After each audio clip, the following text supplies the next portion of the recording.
What is up, ladies and gentlemen? It is Thursday night, some night before the SEC championship game. I believe we're about 48 hours, just under 48 hours from the start of this football game between Alabama and the University of Georgia. We obviously did the defensive film breakdown for you guys on, what was that, Tuesday night. You seemed to like that. Had some Bama fans find our page. We're going to give you a little bit more of it. We're going to watch this offense against Auburn here tonight. Super excited to bring it to you, as we always do when it comes to these matchups. I'm really looking forward to playoff time, so we can really, we'll know who the opponent is, I would imagine, for quite some time, so we can really delve into who that is. And then when the national championship rolls around, we got about 10 days to do that as well. So if you like this content, there's going to be a ton of it and a lot of it moving forward here on this channel. Maybe even some other stuff coming up here on the Film God Network channel here on YouTube. So hit that subscribe button, hit that thumbs up button. We appreciate you for being here today. Got a super loaded show for you. I'm going to tell you about this offense.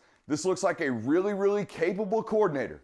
A lot of bad stuff being thrown Bill O'Brien's way. I think it's because of the way he looks. Maybe it's because of the way he talks. I don't know what it is. Maybe it's the video of him yelling at the fan in the tunnel out there at Houston. There's a lot of people that don't like him. I think he's a pretty capable dude. I think he's pretty smart. But the only problem is he's running somebody else's offense. So I could take the best carpenter in the world. I could take the best mechanic in the world, and I could take him from his shop where his tools are, where his relationships are built, and I could throw him into a brand new shop and make him work at someone else's building with unfamiliar tools in a foreign environment. He won't operate as well. It's the same thing that's happening in Bill O'Brien in critical situations. 3rd and 1s, 4th and shorts, 2-minute drills, late in football games, right? Tight football games. They kind of stall when they need to score at times, and when they're pressed to score at times. That's a sign of a coordinator that's not necessarily comfortable. Looks great when they're cruising, but when things are tight and scores are tight and he's depended upon, it kind of falters a little bit and calls some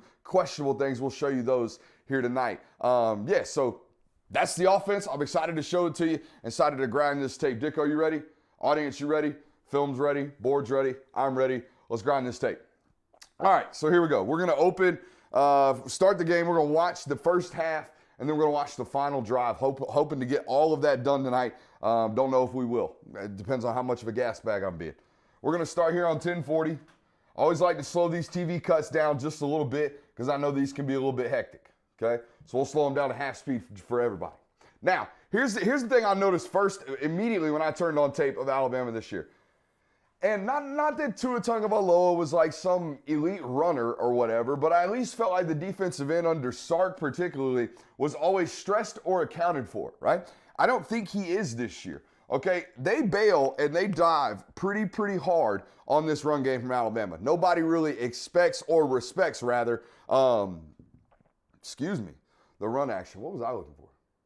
He doesn't respect the run fake. I was thinking RPO for some reason to open the football game.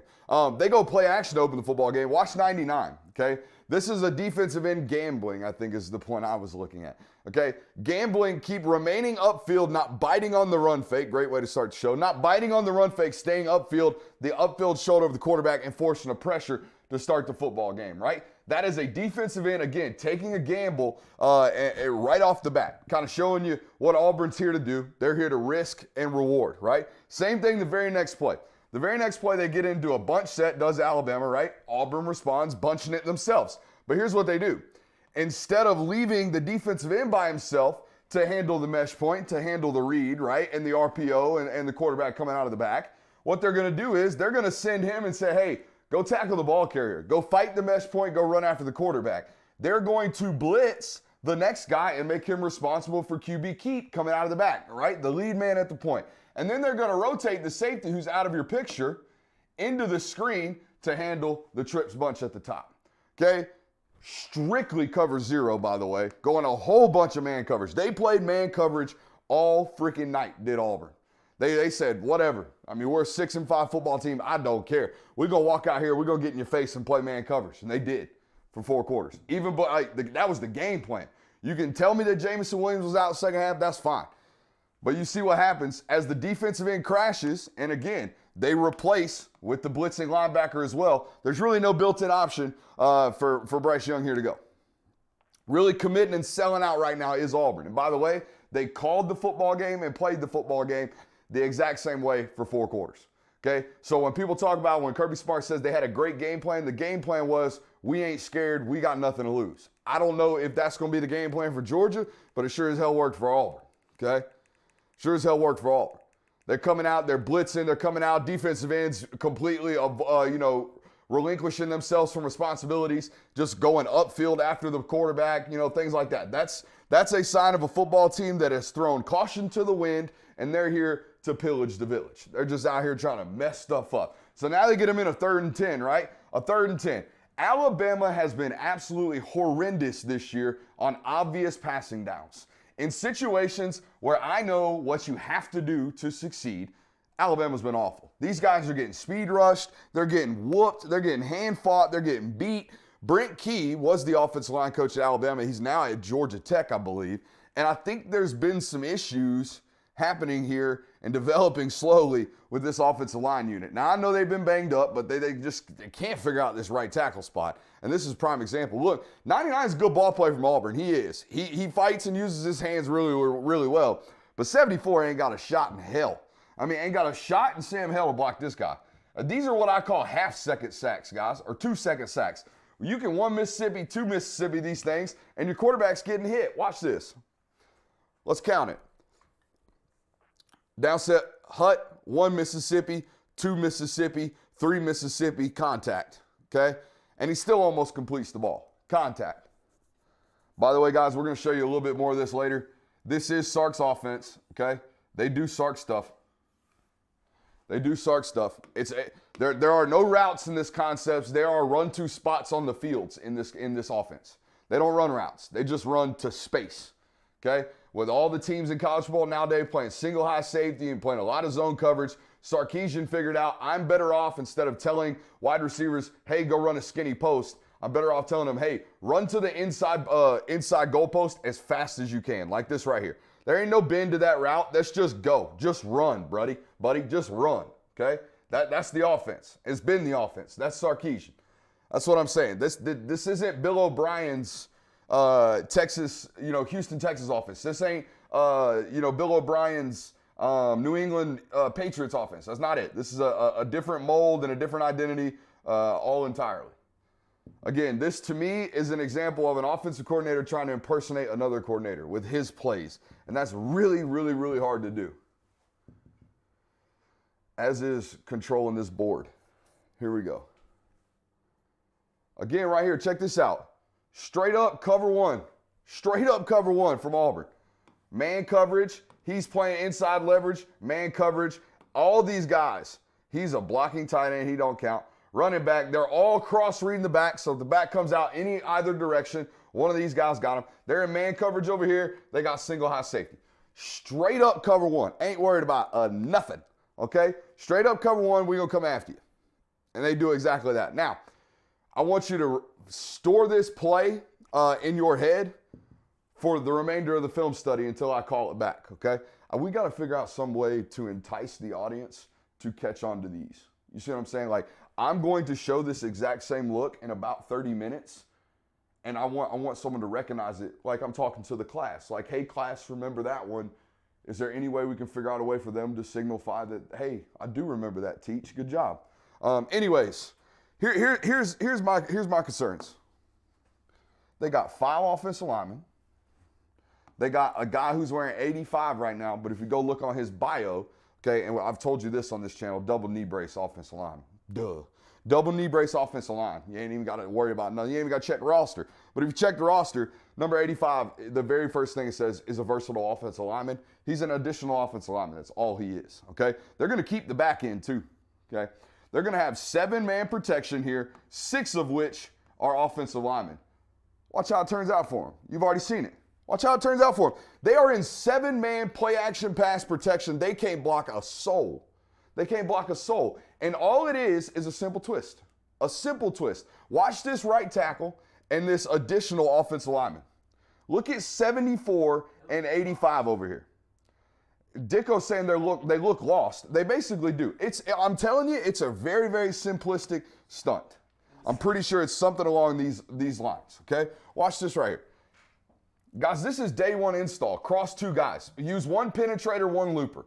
A penetrator and a wrapper. That's it. A penetrator and a wrapper. And it happens over here on the left side of your screen, and the right tackle just never picks it back up. He never grabs the read again. 99 is coming inside. Okay? Pause. 99. Boom. Okay? Now watch him. He just lets him go. He lets him go. Because he thinks it ain't his guy. He thinks his eyes are inside. He's like, oh, I got play action pass rules. My rules say I'm down, down, down. But your rules also say get your eyes back and block anything that shows color, right? And nothing. Nothing. Sophomore out of Texas, out of Lakeshore High School, shout out Zach Evans. Zach Evans is pretty good, but could you imagine running behind that in high school? We got right tackle. 6'6", 345. And he moves like he's 6'6", 345. He gets whooped on speed rush left and right. Let me guess. 5-star. Oh, I'm sure he was. All right, now here's the other thing I want to show you guys. You have got to, as he gets a pass knocked down, you still, no matter the fact that he's not some big scrambler, right? People don't talk about this guy like he's going to take off a run, and he's not. He can. He's mobile, but he's not a designed runner, right? Like he doesn't want to run. He wants to run and use his legs ideally like Russell Wilson does, right? To extend plays, not to make plays. He can make plays with his legs, but he's there to extend plays with his legs. Like this right here. He's also really, really good at this to be so young. Even when the pocket's breaking down, he never quite bails out of it. He just moves just enough to extend plays long enough, just enough to get one of his guys loose. Watch this. He's going to feel pressure right in front of him, okay, and on his edges. Slide up to the left, pop step, flip a dime out to Jameson Williams. Now, here's the Sark, okay? Let me show you the Sark right here, okay? This is what I mean. This is Sarkisian to a daggum T, guys. This is beautiful, okay? He's going to take the point, man, and like I said, there are no routes. It's concepts run to space. The middle of the field is open, okay, and this guy's rolling down. That's what they've been doing to start this football game. So they just run that guy just like that. No bend, no break it, don't do nothing, okay? Mechie is going to follow him. I mean, literally run right behind him until about this point in the field, and then boom, break right out, okay? They're going to take Bolden, hezzy him, and do an arrow route, right? And then they're going to take this big joker over here, and they're going to run him on the dig. By the way, that's their tight end, the Y out there, okay? It's all dressing, window dressing to hit this, right? How many times over the years during Sark's offense did you see guys just streaking down the middle of the field at an angle? That's all it is. That's the whole entire offense. Run to spots on the field. Don't look. There's no break. He's just running straight. Then he sticks, and it's a minor stick in the middle of the field. Doesn't look like a post. Doesn't look like a dig. Doesn't look like a deep over. None of it. It's like a combination of all of them. It's beautiful. I don't know how they coach it. That's what I want to know. How do you tell a guy, what's the route? Is it just like, hey, run across the field? I don't. What's my depth, coach? What's my break? Those are the questions these guys probably get asked. I want to know how they answer them as a coach. As I nerd out. And then they get straight to the Tua play. Look, man, 3-by-1, however they want to run it. So they run it out of trips. They want to run it out of tray. Look, when the tight end's on the end man of the line of scrimmage, I call this tray, right? Anytime my formation speaks to the tight end everywhere I go, right? If I say trips right, he's on the left because he's not involved in the trips. You follow me? If I say tray right, that's his name. He's on the right side, okay? That's just a little terminology, formation football for you, okay? When they go tray right, or if they go trips right, if they go 3-by-1 to the field, there is an opportunity that they're running what I call that Tua RPO, okay? They ran it 4 times in this football game, okay? They're just running RPO slant. That's it. They get into any formation like this, be alert. It's probably going to happen. It might happen. There's a possibility that it can happen, okay? It's still in the offense. They just don't hit it a lot. I don't know if it's something that he doesn't like. I saw he missed this pretty bad. Mechie drops one later. I'm going to show you. Like there's some things that they're just not clicking on, things that normally are like staples of this Alabama offense over the past couple of years.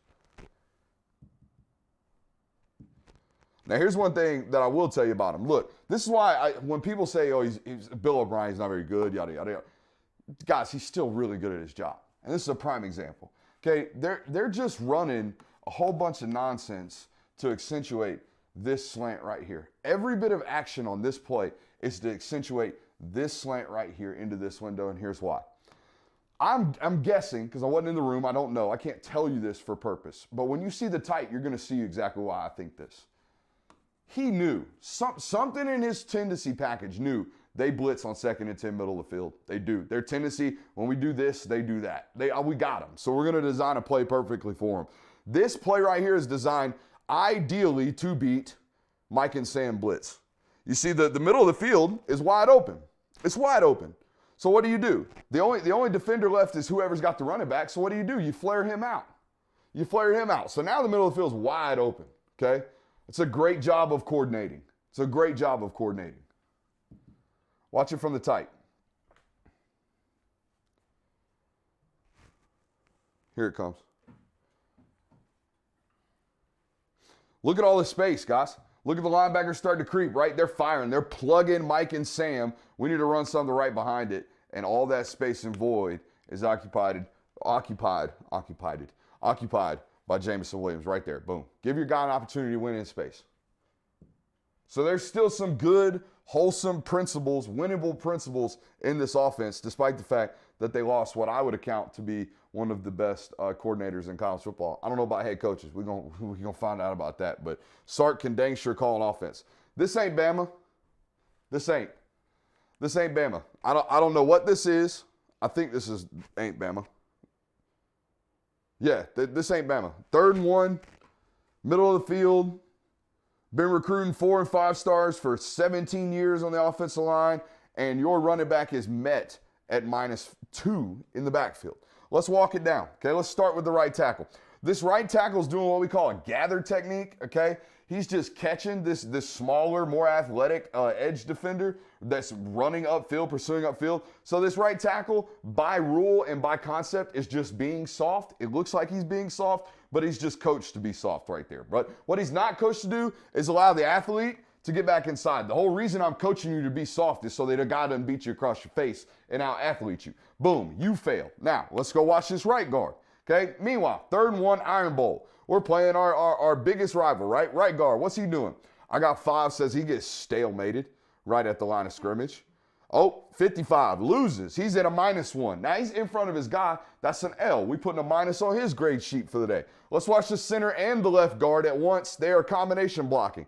They're held at the line of scrimmage. And by the way, nobody gets to the linebacker who makes the play. That's a minus and a minus for the center and the left guard. Let's watch the left tackle. I bet he gets beat with pad level. He does, because he's 6'8" and he's playing too daggum high on 3rd and 1. You go 0 for 5 on the front in a critical down situation. That's not Bama. That's not. That's not Nick Saban. That's not Alabama. It's not. That's not their identity. It hadn't been for years. I don't know what that is. Now, what I do like, actually, we got some more of it. They get stonewalled on 4th and 1 a little bit later too. We'll show you that. How'd we do? Oh, perfect. All right, 39-45. Okay.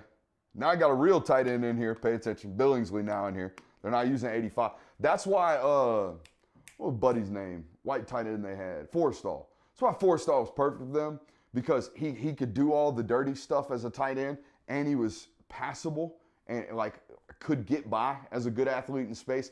Billingsley's just a really, really great athlete in space, but can't do all the dirty, nasty stuff that Forrestall could. So they're pretty predictable when it comes to their tight end personnel. When 85 comes on the field, he's blocking. He's not in there to catch the ball. We're at 39-45. Linebackers are running free all year, guys. I don't care who you are. I don't care how good your offense is.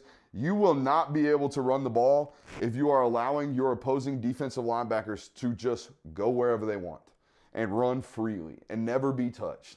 This is Auburn, albeit, okay? Auburn's linebackers are out here running around like this, okay? And I'll explain the design. All they're doing is running tray counter, okay? So they're pulling and trying to kick the backside guard, and they're pulling and trying to wrap the backside end. But here's what happens, or the backside tight end. Here's what happens. The defensive end crashes, so the backside guard's forced to what we call log technique. So he's going to get to his outside shoulder and turn him back in. That forces Billingsley to alter his track and pick up the front side inside linebacker. That's all done correctly. Believe it or not, these two guys do their job. Fine with them. Here's the problem. The right tackle is supposed to be down blocking and double teaming to the Mike linebacker. He's the one who makes the play. They don't have a shot in hell to get to him. They don't have a shot in hell to get to him because they can't move the down lineman. They cannot get the down lineman off the line of scrimmage. Alabama cannot get down linemen off the line of scrimmage with double teams and angles on down blocks. If you know football, if you pay attention, if you watch the line of scrimmage for the last 10 years of this football team, that would not feel comfortable coming out of your mouth. Just like it doesn't feel comfortable coming out of mine. That don't make sense. I think my remote might have died on me. No, we're good. We're vibing. Orbit motion. I had somebody text me, he's like, ooh, Bama's running orbit motion. Should Georgia do some of that stuff? Bells and whistles, folks. Bells and whistles that don't work against good defenses, albeit. I have never seen orbit motion beat Georgia. You know why? A, too disciplined. B, too damn fast. Way too fast. And even when they're not fast, Rich will account 4.7840 at your pro day, albeit motorcycle accident. Even when you're not fast, you shut down orbit motion to Henry Ruggs into the flat in Tuscaloosa last year. Do you remember it? They threw a little bubble screen out there to the flat. Ritual account blew it up for a -2. Too smart, too fast, too instinctual. Doesn't work against good defenses. But Alabama does it a lot. I mean, a lot. Like, Sark was kind of famous for it. O'Brien, it's like he walked in and was like, I kind of like that. Kind of like Coley did with bunch formations after watching the 2017 offense for Georgia. 2018, rather.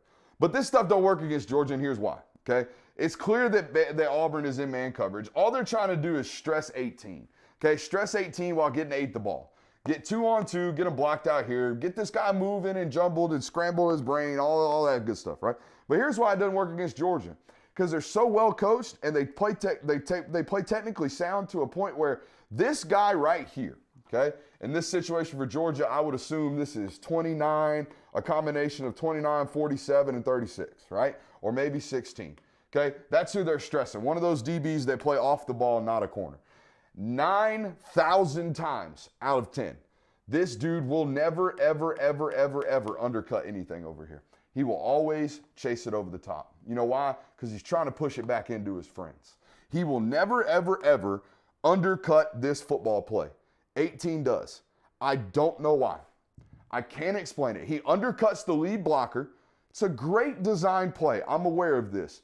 There is no way in Sam hell a Georgia defender is trying to undercut this ball. Never. He will always go over the top of it. This guy will have to stick his foot in the ground, and boom, 31 makes the play for a +2 gain.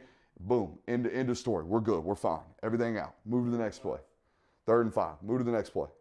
But instead, it's now 3rd and 1 for Georgia or for Alabama. But it doesn't matter because unlike years past, Alabama can't push nobody off the ball if you held their mama at gunpoint. It ain't happening. They can't do it. After a timeout, too. They can't do it. They cannot push guys off the line of scrimmage. And we'll talk a little bit about the sound and how the sound might have been affecting these guys here in a little bit, but this ain't got nothing to do with sound. Look at the line of scrimmage. There ain't a single blue jersey behind the yellow. Not one.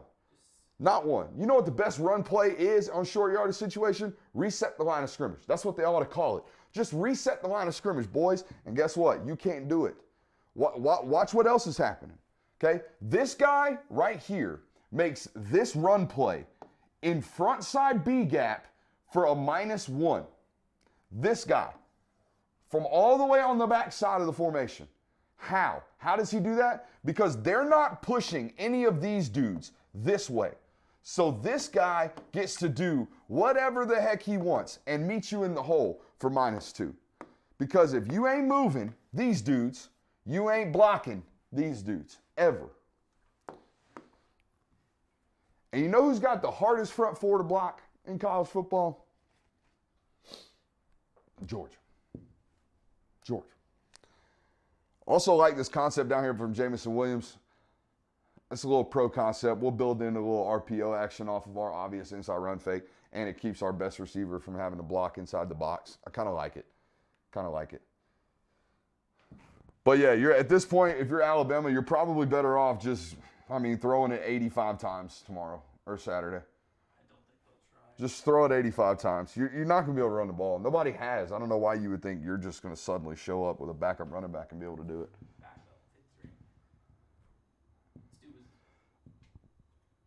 All right, here we go. Now, just make sure when you do get a one-on-one pass rush situation.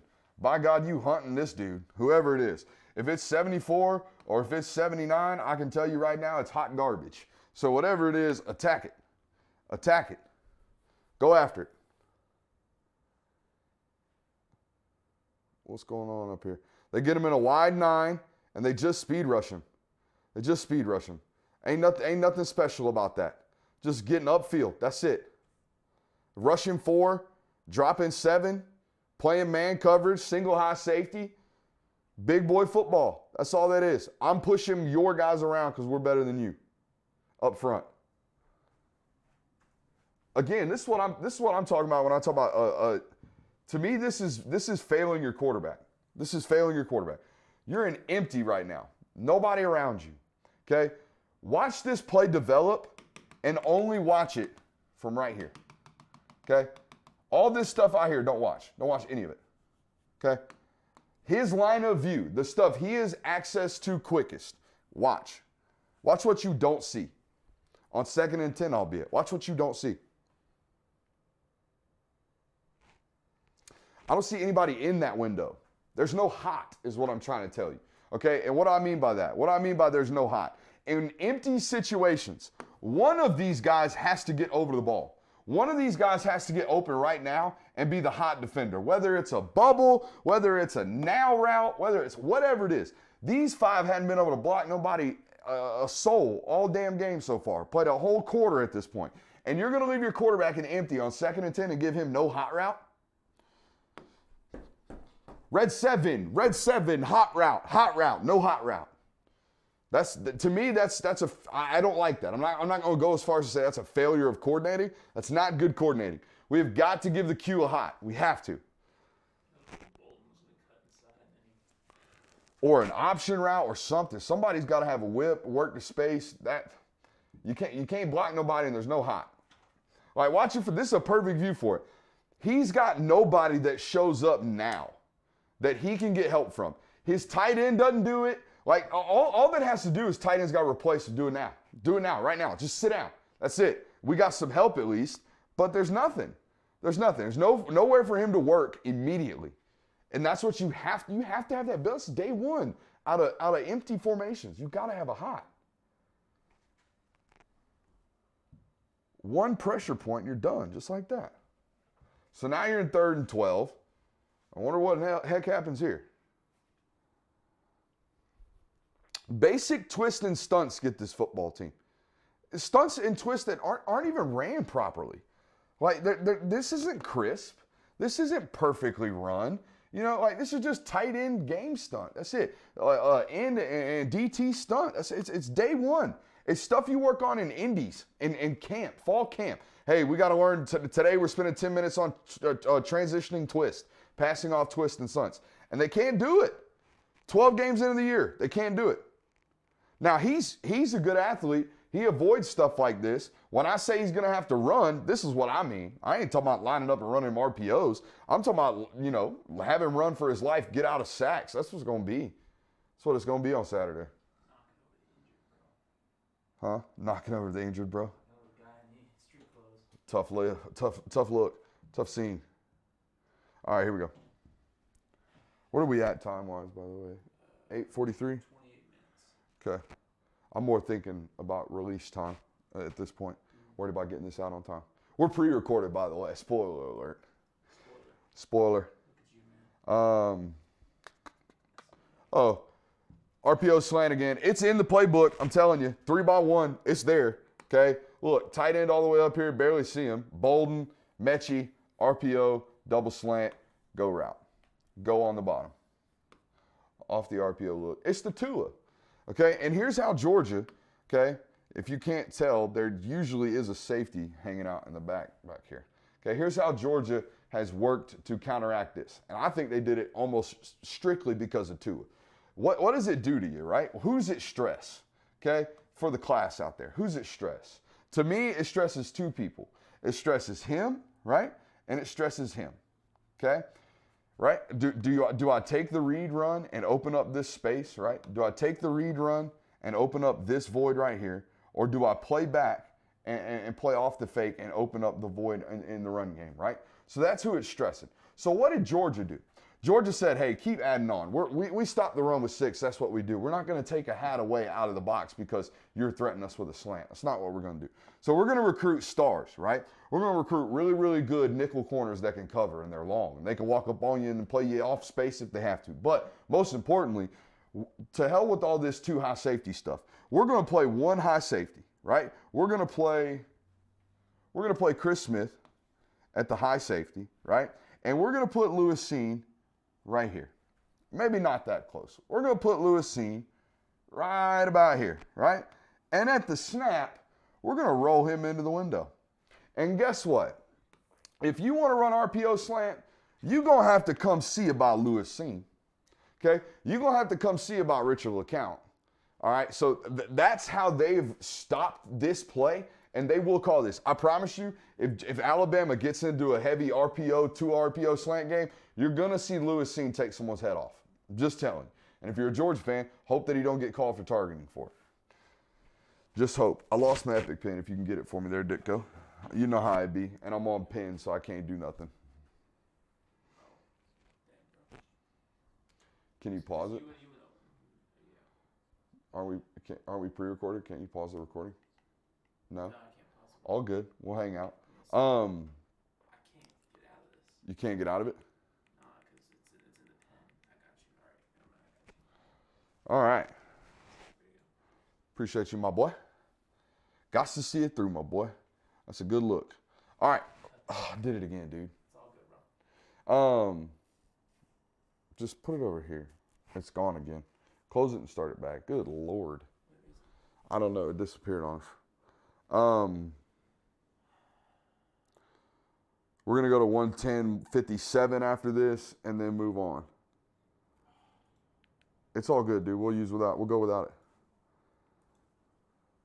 I don't think I have any more major concepts I have to draw up.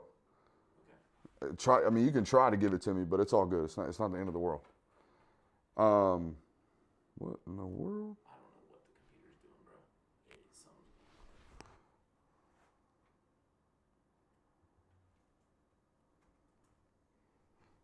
How are you guys tonight? Hope everyone's doing well. Are we still live? Find a replacement for this dog water pen software. We're good, dude. We're good. Bench.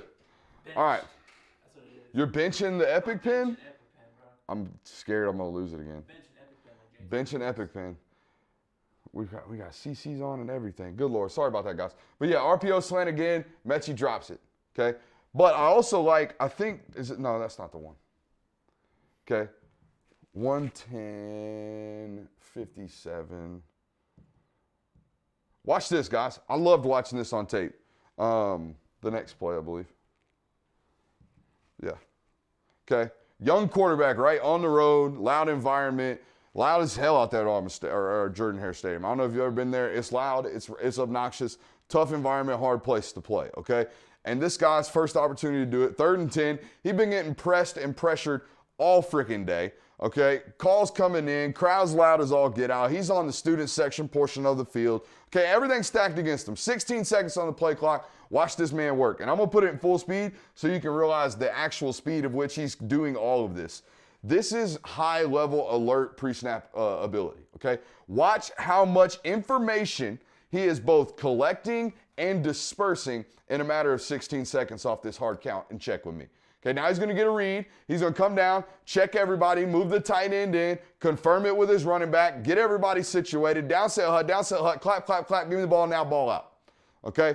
And all he's doing is telling his tight, hey, we got to add in, okay? Bring the tight end, keep him in protection, okay? And I'm reading defense in the meanwhile. I'm calling checks, I'm seeing what I want to do, and it's loud, on the road, trying to get everything covered. And boom, here we go, ball snapped. And all the meanwhile, I love this almost Namath drop back. I think Joe Namath was kind of the last guy to do this. This back pedal out of the Q position. Watch Bryce, watch his pedal. I kind of like it, and here's why. He backs straight up like a DB. Here's why I like it. As a quarterback, give me in the open. I'm gonna act like a Q for a second, okay? As a quarterback, if I draw back with my hips square, right, what can't I see? Or what is limited in terms of visibility? The back side, right, my left side. Bryce is dropping back into a standard back pedal. He's got his full range of vision, right? His full area of vision.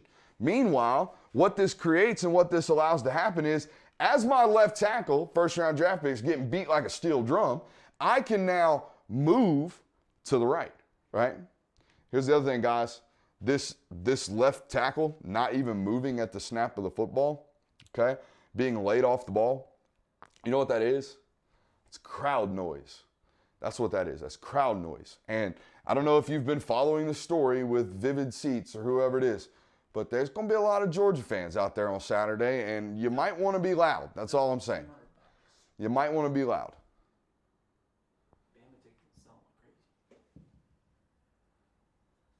All right, I think we're good on all this. Let's watch the last one. Oh, no. I know what we're going to do. Last thing I'm going to show you, okay? Even the best coordinators in the world, they got tendencies, guys. They got tendencies. And the even better coordinators identify their opponent's tendencies and use them to beat them with them, okay? I showed you a clip earlier. Told you to remember it. Told you we need to figure out a way to incentivize people to pay attention and hold on.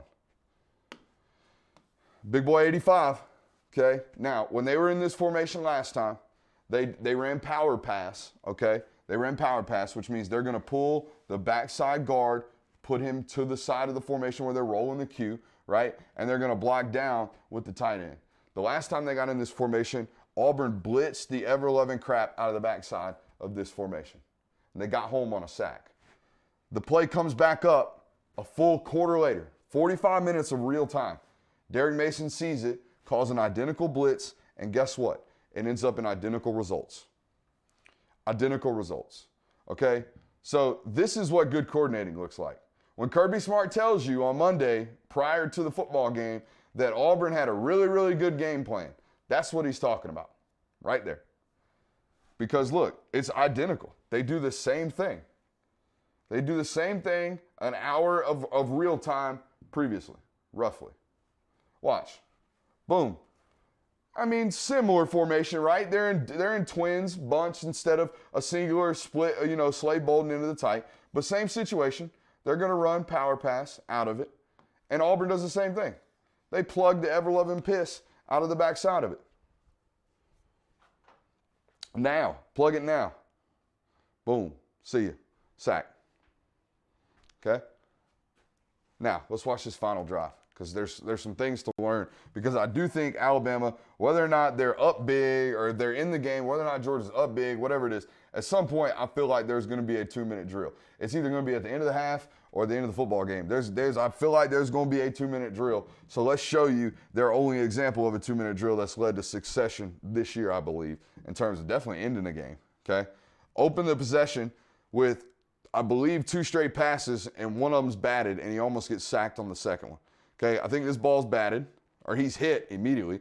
They got a new right tackle in there. He's his turnstile still. This is 79. He's a super senior, and he's 6'3", 300 pounds. Needless to say, going into the year, I would surmise that Nick Saban didn't think he would be playing tackle in the fourth quarter of the Iron Bowl. Just a little thought process there. I mean, Tech's not bad. I mean, he's a 6-year guy, so the technique's not terrible. Just not a dude like the rest of these guys, right? 6'3", 305 ain't even getting recruited at Alabama nowadays. It's not. 6 years ago, it might have been. All right, next play, 2nd and 10. They actually get it somewhat held up. They try to do the deep crosser again, right? Slade Bolden down here doing this one. Okay, they're just trying to hit him on that one again, the incomplete pass here. So now I got 3rd and 10. Season on the line. National championship hopes on the line. Okay? National championship hopes on the line, 3rd and 10. Watch this. Remember what I talked about earlier? It's not like I'm not running. I'm not scrambling. I'm not using my legs to scramble. I'm using my legs to extend plays, just like this. Extend, extend, extend, throw a dot. Okay? Extend, extend, extend, throw a dot. I think this is their best offense, by the way. Hectic, panic-filled, play fast, get out there, run around, let Bryce Young do whatever the hell he needs to do to win a football game. It's almost like what I thought the game plan should have been for Auburn with Bo Nix against Georgia. Just let him try to figure out some magic. That's what I would do with Bryce Young. Let him figure out this stuff. Just let him go out there and be a freak. And if he turns it over 2 times, he turns it over 2 times. Who gives a damn? And this is also their only option to run the football. Get in no huddle, go fast, and force the other team into man coverage. Because that's why Tennessee forces teams to play so much man, guys. They're playing so fast. They're playing from such spread formations that you can't be calling out, hey, this time we're running cover 6. This time we're running cover 4. Wait a minute, we're in Knoxville. There's 110,000 people here. We can't communicate. So guess what coach does? He just sits over there and does like this 12 times in a row because you're just playing man single high. Okay, so maybe if that's the game plan, maybe that could be the game plan for Alabama. Spread them out, play fast, make them play man coverage, and our only hope of running the football today is Bryce Young scrambling for 5 yards, and let's hope he doesn't get his head taken off, which is likely, especially with the speed this defense plays for. So in the middle of 2 minutes, he is keeping them out of situations where he's getting sacked. So in 2 minutes, he uses his legs to ensure that they're stopping the clock by getting out of bounds. It stops with a simple spy, but for some reason Auburn didn't do it. No spy, ever, no spy. This to me tells me everything I need to know about a young Q. Okay, this by the way is Jacory Brooks. Obviously an ultimately talented football player, going to be a great one. But he's a true freshman for Alabama. Prior to this play right here, 12 games into the season, he had 2 catches on the season. 2. He played in 2 games. That's it. Middle of the fourth, or game-winning drive, fourth quarter, game-tying drive. What do? They run Buddy on a comeback route, big boy comeback route down here. And actually, I think it might be a flag. They run it to him. And Bryce Young, all the trust in the world, ain't worked with this dude a lick in game action. And he throws a daggum dot. An absolute dot. Wait till you see the one he ends the drive on. Okay?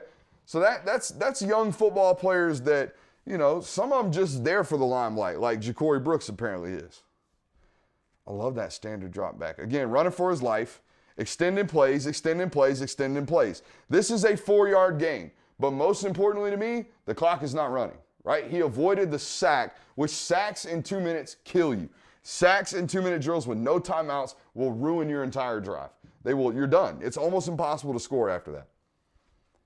I think he almost gets sacked here or has to throw it away. Somebody hopped in my mentions today and said, he was a 4 for 10 on that game-winning drive. Overrated. Yeah, 4 for 10, throwing freaking laser beams like this. How about this? Ball on left hash, guy outside the numbers on the hash on the outside numbers on the sideline, running a daggum comeback, and your redshirt freshman quarterback at 5'10" throws a daggum howitzer completely across the field. Look at that. Bam. Jacory Brooks just can't get his feet in. Incomplete. So, yeah, he's horrible. NFL throw. Timeout. Timeout, Auburn. Get back up. Here we go. We'll see what happens. Get back up.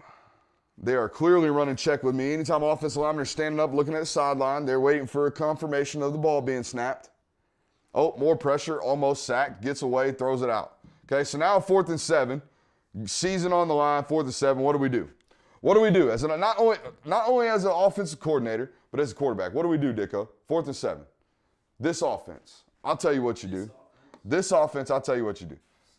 No, you run one of these, right? This is the whole offense. The whole offense is deep streakers, right? Across the field. The whole offense is Tyreek Hill plays. That's all it is. Somebody, when the game is on the line, 4th and 7, you can bet your money somebody is running one of them deep crossers. Matter of fact, 2 of them are. They ran 2 of them in it.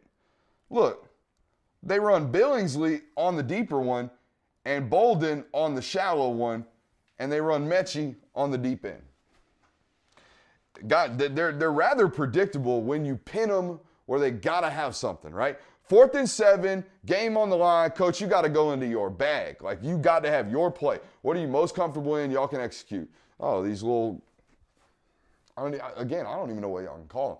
Anybody in the YouTube comments gives me something that you can call this route right here, please do. Because I don't know what that is. That's just, hey, go run across the formation.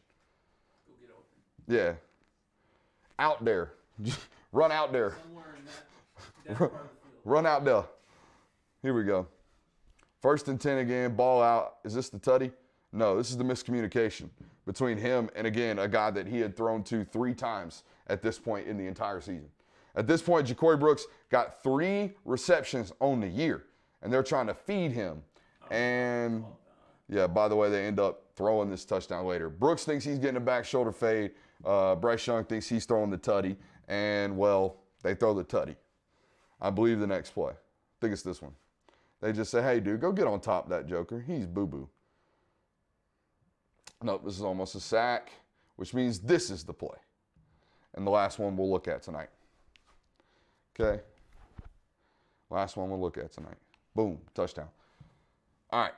So Alabama obviously goes on in overtime to win the football game. But here's what I'm going to tell you about this offense. Just like their defense, in the sense that their defense has been giving up explosive drives, right? Wide open guys running down the middle of the field. They've, been personal foul after personal foul, untimely penalties, untimely coverage busts, things like that, all year round. Things that aren't Alabama. Bad linebacker play, things that aren't Alabama. Well, their offense is very, very similar. They can't efficiently run the football on a consistent basis. They've been held to 6 yards and I believe 65 yards on the year. LSU, I think it was, just a couple weeks ago, it was Auburn. Held them to 6 yards rushing or something like that. LSU. Either way, they've been contained heavily at the line of scrimmage on both sides of the football this year. That's concerning. That's a problem for a football team who, again, for a decade and a half now, has been consistently the best unit up front on both sides of the football in almost, I would say, 95 to 98% of the football games that they play in. That's not the case this year. They've gone up against teams that have better dudes in the box than they do, and that's different. That's different for an Alabama football team, and that's different for this football team. Appreciate you for being here. For Ditko, for the Film Guy family, for patreon.com/Brooks Austin, where you can get these every single week. I'm Brooks Austin, the Film Guy. We'll see you next time.